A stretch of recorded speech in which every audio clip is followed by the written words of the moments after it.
Muy buenas tardes, bienvenidos de nuevo a Negocios Televisión, bienvenidos al espacio informativo, pendientes de las noticias del día, con el foco puesto en el escándalo por la filtración de chats de la administración de Donald Trump, pendientes de la exigencia de los demócratas, mirando también a este Comité de Inteligencia de Estados Unidos, con declaraciones de Tulsi Gabbard a este respecto, y el foco puesto en el acuerdo entre Rusia y Ucrania. Se habla de una tregua energética y marítima. Vamos a mirar a la alerta en Europa, el kit de emergencia que deben ir preparando en las próximas horas, y también mirando a Francia, donde dos aviones han chocado, dos aviones de las Fuerzas Armadas francesas. Enseguida les contamos todo esto, pero empezamos mirando al presidente de Estados Unidos. Empezamos poniendo el foco un día más en Donald Trump, y es que la noche de ayer altos funcionarios estadounidenses, entre los que se incluían el vicepresidente Vance y el secretario de Defensa Hegseth, compartían detalles clasificados sobre ataques militares de la semana pasada en Yemen con un periodista en un grupo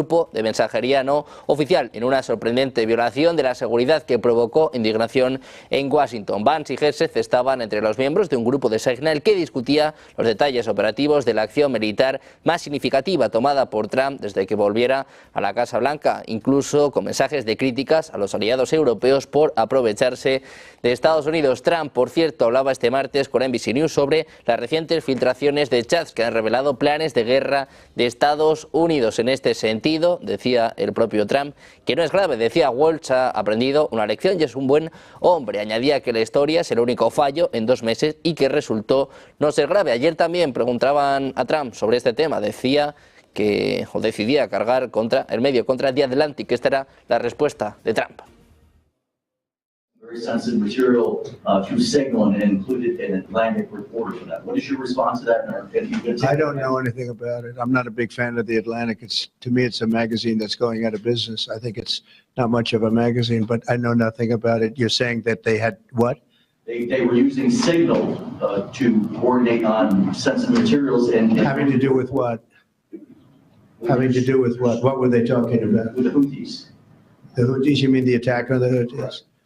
Well, it couldn't have been very effective because the attack was very effective. I can tell you that. I don't know anything about it. You're telling me about it for the first time. Anybody else? This announcement on Hyundai, is this a blueprint for you for other automakers? Precisamente sobre este escándalo hablaba la directora de Inteligencia Nacional de Estados Unidos, Tulsi Gabbard. Ha insistido este lunes en que no compartió información clasificada en el contenido supuestamente tomado del chat grupal del jefe de seguridad y filtrado a los medios, alineándose con la postura de la Casa Blanca. En su intervención ante el Comité Selecto de Inteligencia del Senado, Gabbard se negaba a confirmar si formaba parte del grupo Signal mencionado y a responder más preguntas sobre el incidente. Esta era la declaración de Tulsi Gabbard.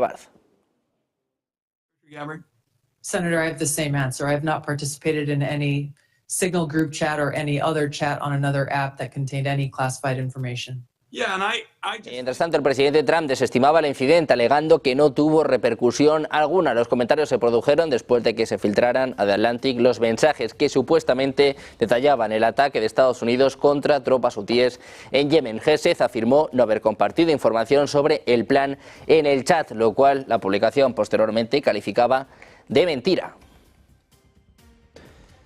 Miramos también a J.D. Vance. El vicepresidente de Estados Unidos ha reconocido una discrepancia entre su enfoque de política exterior y la afirmación de Trump de que el ataque perjudicaría la política europea del presidente. En la conversación, algunos intentaron suavizar la postura de Vance. Por ejemplo, Hegseth defendía que el ataque sería acorde con los valores estadounidenses, aunque sugirió que podría posponerse si se prefería. Waltz, por su parte, insistía en que Estados Unidos tendría que reabrir rutas marítimas, aunque la administración buscaba hacer que los europeos asumieran los costes. Decía, Estados Unidos tendrá que reabrir estas rutas marítimas. Sin embargo, coincidía en que la administración buscaba calcular los costes asociados e imponérselos a los europeos. Decían, si crees que deberíamos hacerlo, vamos de texto tener que rescatar a Europa otra vez. Era el mensaje de Vance con el que Hegseth coincidía. Decía, comparto plenamente tu odio hacia el aprovechamiento europeo. Es patético, pero decía, somos los únicos en el planeta, en nuestro lado del libro mayor, que podemos hacerlo. Miller, confidente de Trump, puso fin a la conversación diciendo que el presidente había sido claro, luz verde, pero pronto les explicaremos a Egipto y Europa qué esperamos a cambio. También les contamos que los principales funcionarios de inteligencia de la administración Trump han sido interrogados frente al Comité de Inteligencia del Senado en su primer testimonio en el cargo sobre las amenazas que enfrenta Estados Unidos y para abordar las preocupaciones apremiantes por una reciente violación de seguridad en la que se filtraron accidentalmente planes de guerra a un periodista, que es al final de la audiencia del martes. El senador demócrata Jon Ossoff de Georgia preguntaba si la filtración fue un grave error. El director de la Agencia Central de Inteligencia respondía no, mientras que Ossoff replicaba que es una vergüenza. Decían los demócratas que van a obtener la transcripción completa de esta cadena y su testimonio será evaluado cuidadosamente en función de su contenido. Otro demócrata, Mark Warner de Virginia, denunciaba lo que llamó un patrón de comportamiento descuidado e incompetente por parte de la administración Trump con respecto al manejo de información confidencial. Ossoff y Warner estaban entre los demócratas que han pedido que los funcionarios de Trump publicaran la transcripción completa del chat de Signal, que incluyó al editor en jefe de The Atlantic, Jeffrey Goldberg. También les contamos que el enviado de Donald Trump, Oriente Medio, supuestamente accedió al chat grupal filtrado en el que se discutían planes secretos para bombardear Yemen mientras estaba en Moscú. Se informa que Steve Witkoff accedió al chat de Signal durante su viaje para reunirse con Vladimir Putin la semana pasada, lo que podría suponer una importante violación de seguridad. Cuando se le preguntó sobre las acciones de Witkoff, el director de la CIA, John Ratcliffe, que también formaba parte de este chat grupal, decía que no estaba al tanto de esa situación.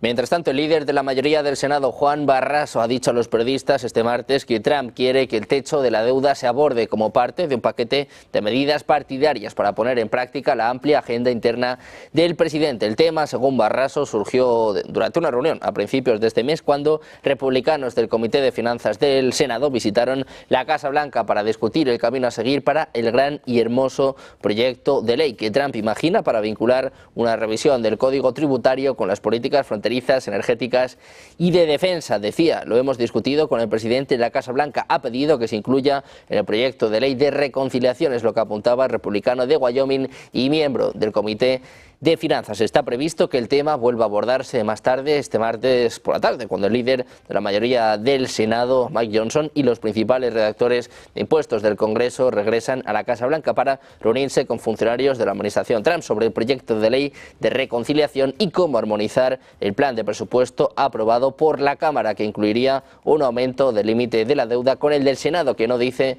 nada sobre este asunto.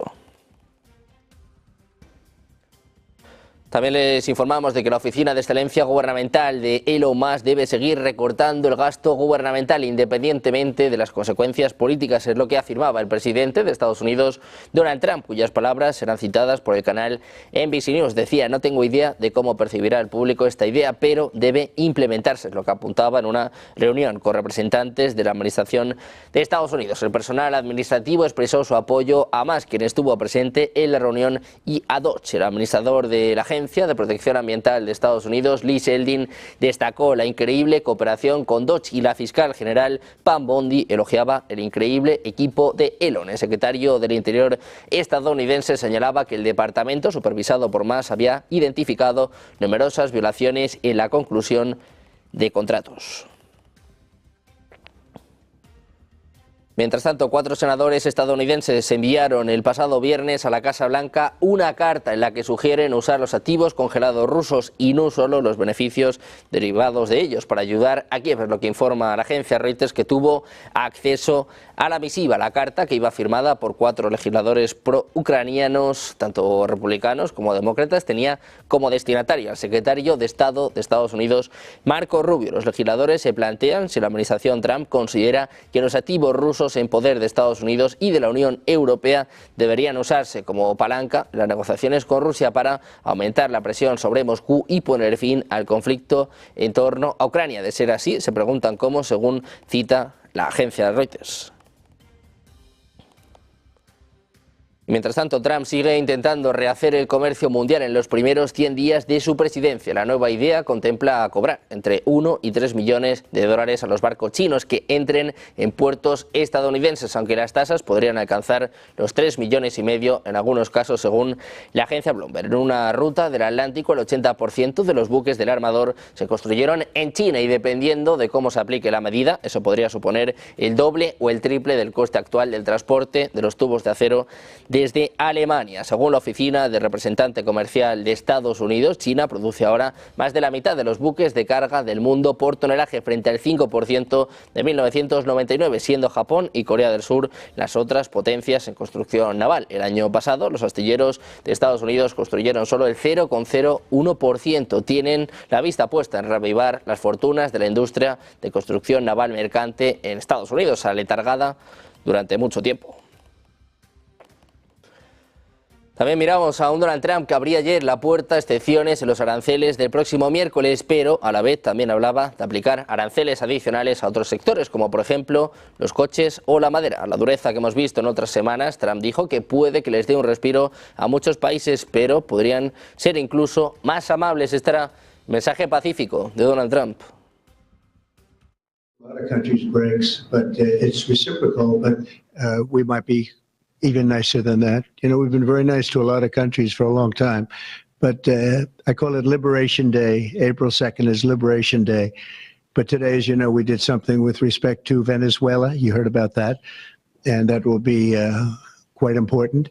We'll be announcing some additional tariffs over the next few days, having to do with automobiles, cars, and having also to do a little bit with lumber down the road, lumber and chips.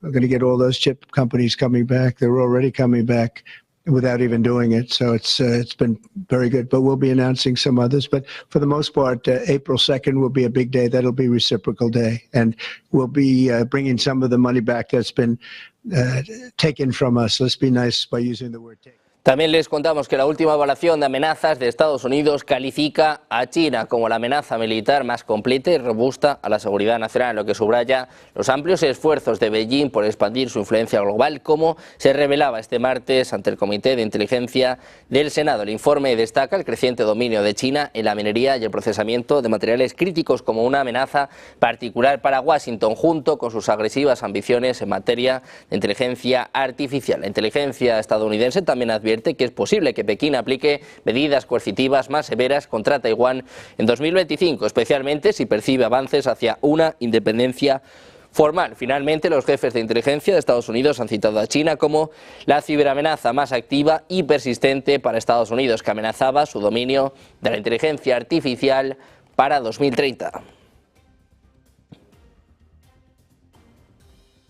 En este sentido, seguimos mirando a este comité de inteligencia ante el Senado en Estados Unidos con más mensajes, con más advertencias sobre las amenazas a nivel mundial. El informe que la directora de la Inteligencia Nacional, Tulsi Gabbard, y el jefe de inteligencia de la Agencia Central de Inteligencia, John Ratcliffe, han presentado este lunes ante el Comité Selecto de Inteligencia del Senado de Estados Unidos, afirmaba que China y Rusia se han interesado en Groenlandia por sus recursos naturales y su posición estratégica. Los comentarios se produjeron en medio de los planes del presidente Donald Trump para que Estados Unidos anexe Groenlandia de Dinamarca, insistiendo en que la isla nos está llamando, decía Trump. No somos nosotros los que estamos llamando y la gente allí quiere que algo suceda. Mientras tanto, Dinamarca ha prometido resistir la presión inaceptable de Washington sobre el estatus de Groenlandia. La Casa Blanca, que ha publicado este martes un documento final tras las conversaciones a nivel de expertos con las delegaciones rusa y ucraniana en Riad, para revelar que ambas partes acordaron abstenerse de realizar ataques militares en la infraestructura energética. Según el texto, el acuerdo se realizó en consonancia con las conversaciones a nivel presidencial entre el presidente estadounidense Donald Trump y sus homólogos ruso y ucraniano Vladimir Putin y Volodymyr Zelensky. Tanto Moscú como Kiev se comprometieron a desarrollar medidas para implementar el acuerdo y prohibir los ataques contra instalaciones energéticas en sus territorios, tal y como se acordó previamente en las respectivas conversaciones del presidente Trump con ambos líderes. Los tres países también se comprometieron a seguir trabajando para lograr una paz duradera en el país, al tiempo que acogieron con satisfacción los buenos oficios de terceros países para apoyar la implementación de los acuerdos energéticos y marítimos. Precisamente Rusia y Estados Unidos han acordado garantizar la aplicación de la iniciativa del Mar Negro, es lo que informa el Kremlin en un comunicado emitido un día después de la reunión bilateral mantenida por los grupos de expertos en Riad. El consenso incluye garantizar la seguridad de la navegación en esa zona marítima, la no utilización de la fuerza y la prevención del uso de buques comerciales con fines militares, tomando medidas de control adecuadas mediante la inspección de dichos buques, es lo que precisa el documento. Estados Unidos dice ayudará a restablecer el acceso de Rusia al mercado mundial para las exportaciones agrícolas y de fertilizantes, a reducir los costes de los seguros marítimos y a mejorar el acceso a los puertos y a los sistemas de pago para este tipo de transacciones. Mientras tanto, un informe de inteligencia de Estados Unidos ha revelado que Rusia está desarrollando un nuevo sistema satelital con capacidad para desplegar armas nucleares. Decía, entre los acontecimientos más preocupantes de Rusia se encuentra un nuevo satélite que pretende portar un arma nuclear como arma antisatélite, lo que viola el derecho internacional de larga duración contra este tipo de actividad y pone en peligro la economía estadounidense y mundial. Es lo que indica este martes el informe de evaluación anual de amenazas. Durante la sesión, la directora del DNI, Tulsi Gabbard, el director del FBI, Cass Patel, el director de la CIA, John Ratcliffe, y otros funcionarios de seguridad testifican sobre las amenazas mundiales ante el Comité de Inteligencia del Senado. Rusia además afirmaba este martes que analiza el resultado de las conversaciones sobre Ucrania que mantuvo en la víspera con Estados Unidos en Arabia Saudí. Decía que no se ha fijado una fecha precisa para una nueva reunión con los estadounidenses. Decía además que los resultados de las discusiones que tuvieron lugar han sido comunicados en las capitales y se están analizando. Es lo que apuntaba Dmitry Peskov, el portavoz presidencial, añadiendo que el contenido de los intercambios ciertamente no será público y que los contactos continuarán, pero todavía no hay nada preciso. Mientras tanto, el ministro de Exteriores ruso, Sergei Lavrov, ha tachado hoy de ilusos a los líderes europeos, especialmente de Francia y Reino Unido, que quieren desplegar tropas de paz en Ucrania. Decía Lavrov, estos ilusos, por supuesto, demuestran cada día su total inconsistencia política, es lo que apuntaba a la televisión rusa, donde hablaba sobre los resultados de las negociaciones con Estados Unidos de este lunes en Riad. Este era el mensaje de Sergei Lavrov para Europa. Всех судов, которые перевозят российские сельхозпродукты, включая удобрения, в запрещенные списки. Компания Lloyd, которая страхует эти суда, взвинтила ставки. Перевод денег за поставки нашей продукции тоже был затруднен. Россельхозбанк отключили от Свифта. Там много чего было, что просто нацелено, как оказалось, на взвинчивание цен.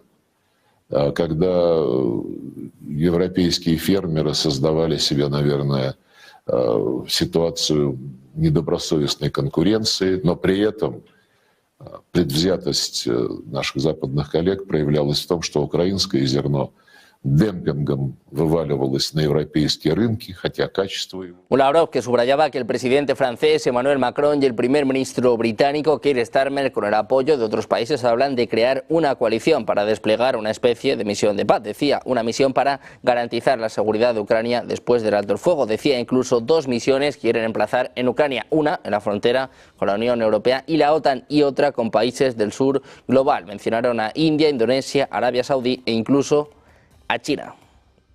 También miramos al presidente ruso Vladimir Putin. Dice que la rotación de los militares que fueron los primeros en llegar al distrito militar del norte es un problema urgente y el Ministerio de Defensa se está ocupando de ello. Era el mensaje del presidente ruso Vladimir Putin. Decía, el Ministerio de Defensa está reflexionando sobre esto y por supuesto se trata de un asunto delicado. Por supuesto no lo olvidamos, decía Putin, pero eso sí, nos basaremos en las realidades que se están desarrollando en la línea de combate. Es lo que apuntaba respondiendo a una pregunta en una reunión del Consejo de Cultura. El problema urgente de Vladimir Putin es una rotación militar. También mirando a la respuesta de Volodymyr Zelensky ante este acuerdo, esta tregua energética y marítima, mirando los mensajes de alerta desde Europa. Hacemos una pausa, 2 minutos, nos contamos todo enseguida en Negocios Televisión.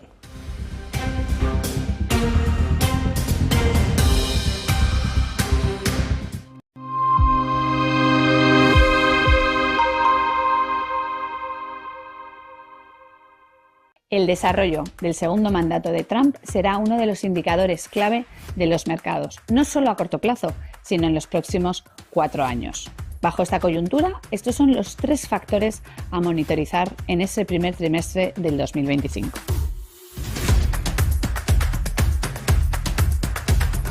En primer lugar, la vuelta de Trump previsiblemente implicará aranceles, recortes de impuestos y menos regulación, lo cual debería seguir favoreciendo al crecimiento económico de Estados Unidos. No obstante, esta narrativa ya se encuentra en gran medida descontada en las valoraciones y eso reduce su potencial de subidas. En segundo lugar, será clave dónde se situarán los tipos de interés también en Estados Unidos al final de este ciclo. Es probable que los aranceles de Trump o el aumento que previsiblemente provocará en el déficit presupuestario aumente la inflación, lo cual justificaría una tasa terminal superior al 3,5% que descuenta actualmente el mercado. Por último, aparte de por la renta variable norteamericana, tenemos preferencia también por la japonesa. En cuanto a la renta fija, pensamos que el mercado es más favorable a Europa en deuda pública y en crédito apostamos por las duraciones más cortas, tanto para las emisiones de investment grade como high yield.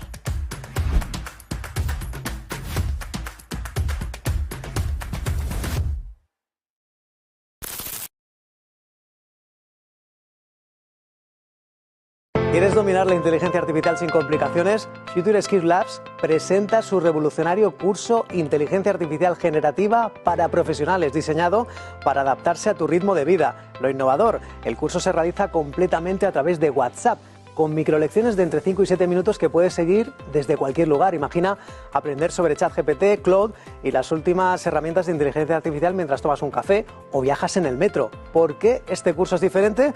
Está creado por expertos de empresas como Meta y respaldado por profesionales del IE Business School. Las lecciones son personalizadas según tu experiencia y profesión. Incluyen vídeos tipo TikTok, ejercicios prácticos y feedback en tiempo real. Cuentas con Maya, un asistente virtual que te guía 24/7. Además recibirás un certificado para compartir en LinkedIn.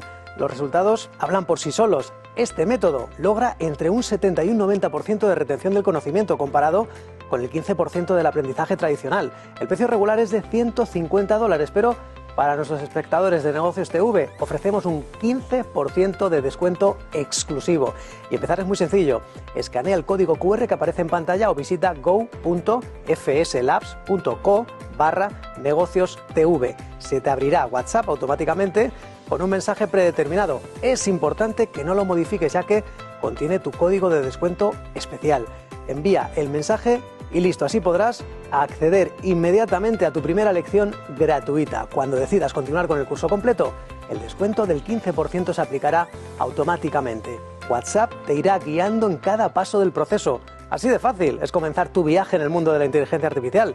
No dejes pasar esta oportunidad única para los espectadores de Negocios TV. Escanea el código QR ahora mismo o visita go.fslabs.co/negociostv.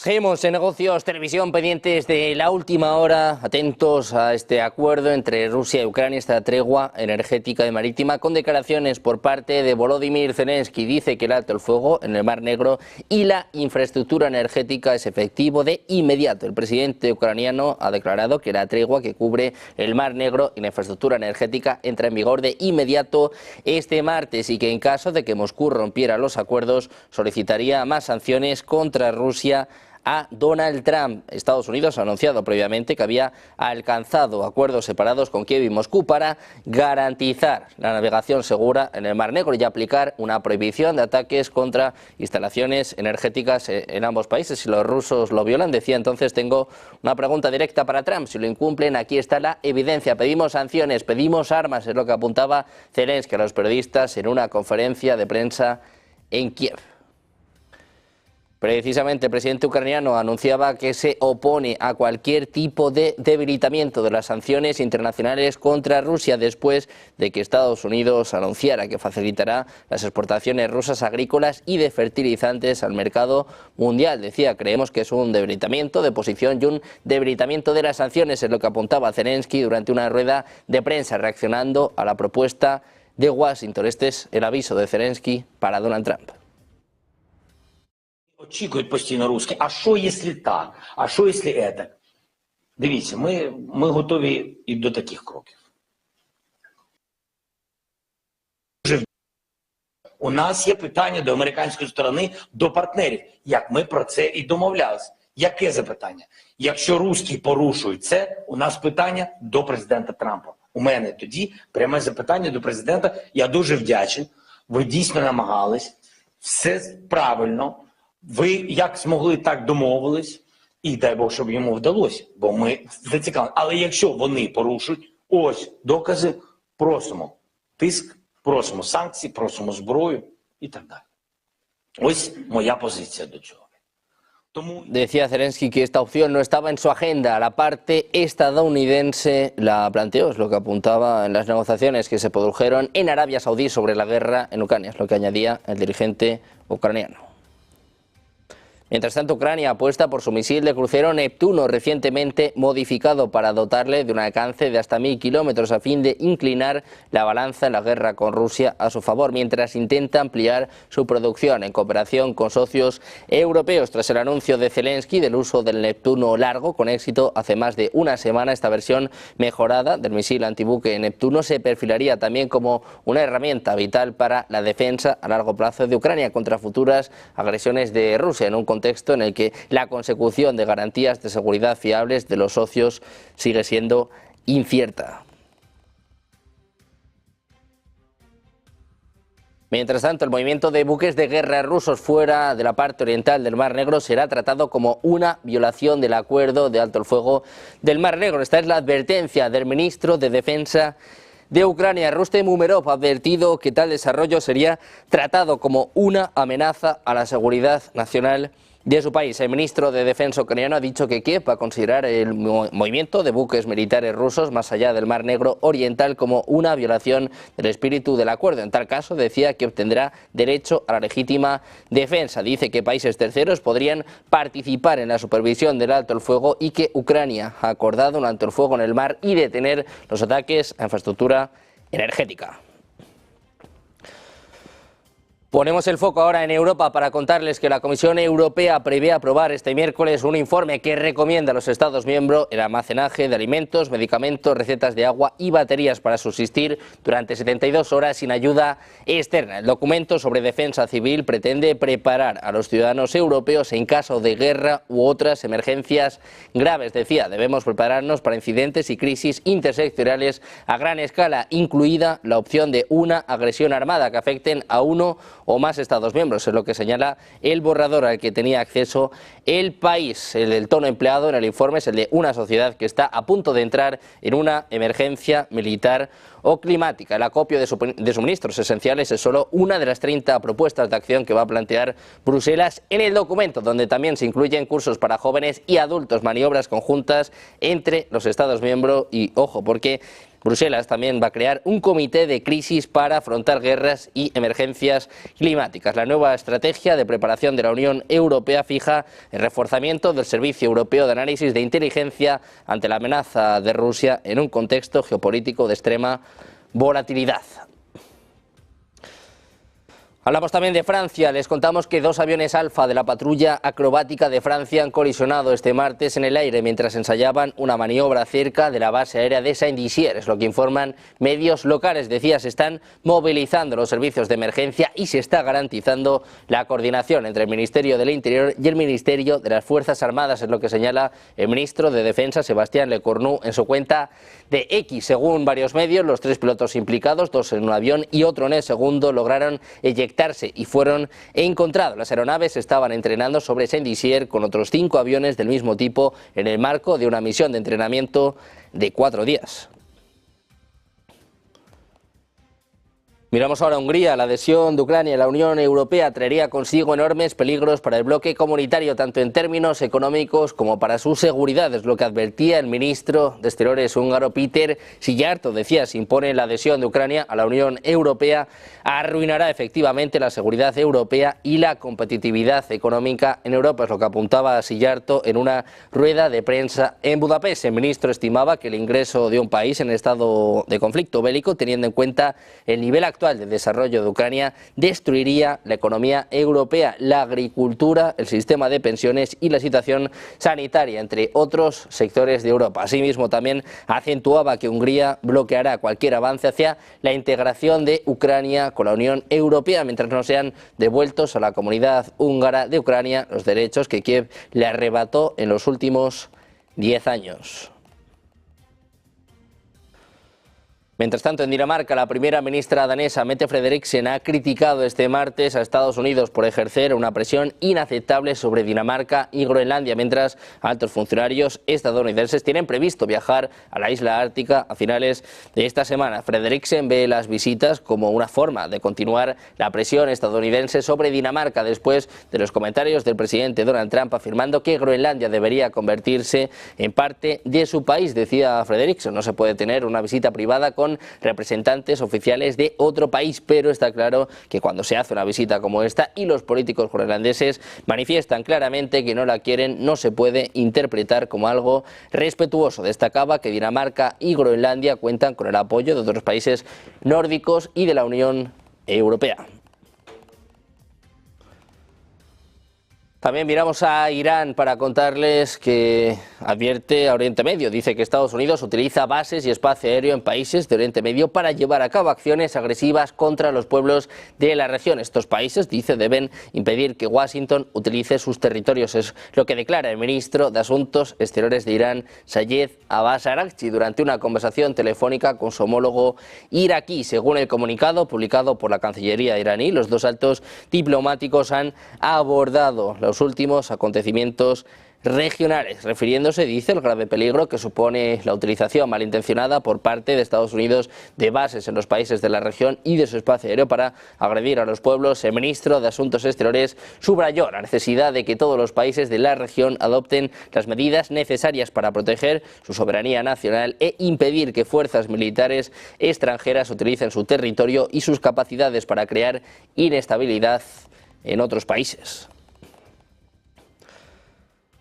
También miramos al presidente de Estados Unidos, Donald Trump. Hablaba en las últimas horas sobre la hoja de ruta de la Reserva Federal, sobre si debe haber o no más recortes de tipos en un contexto en el que hay miedo por una posible recesión en Estados Unidos. Donald Trump aumenta la presión sobre Jerome Powell. Escuchamos su mensaje para la FED.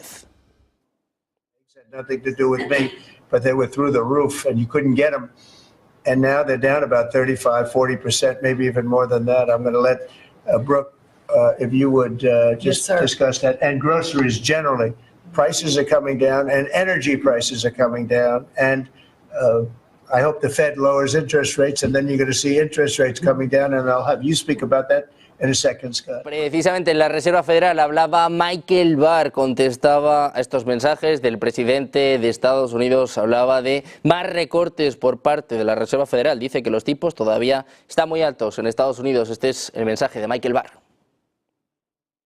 Just to state the obvious, interest rates are still quite high. Interest rates are high because we needed to increase interest rates to combat inflation, which had become quite high. Inflation has now come down quite a bit. So, you know, basically on a core basis, cut in half from its height several years ago, and that's fantastic. And the Federal Reserve has been able to cut interest rates by 100 basis points as a result of that. But interest rates overall are still high for businesses, and that means there's, you know, more muted demand.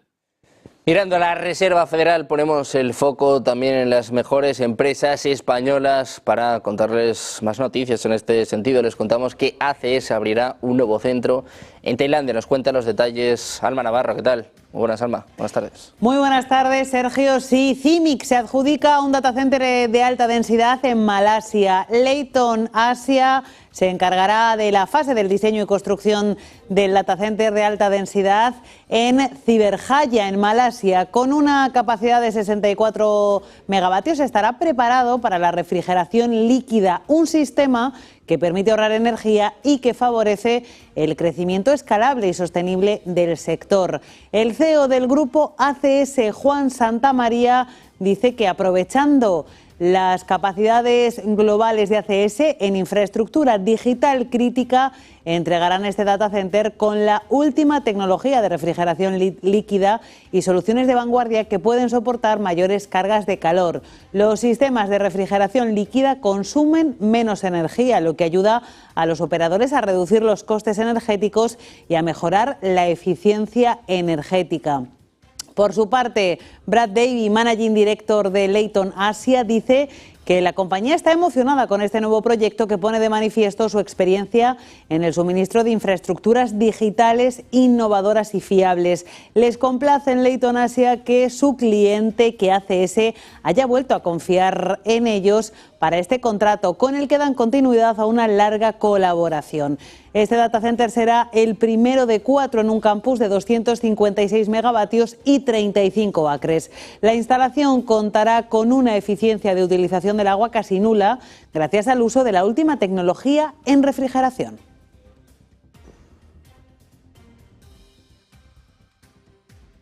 Bueno, pues muy pendientes de ACS, de sus novedades. Muchas gracias, Alma, por esta última hora. Nosotros vamos a hacer una pausa, un par de minutos enseguida. El mejor análisis, los expertos en negocios, televisión.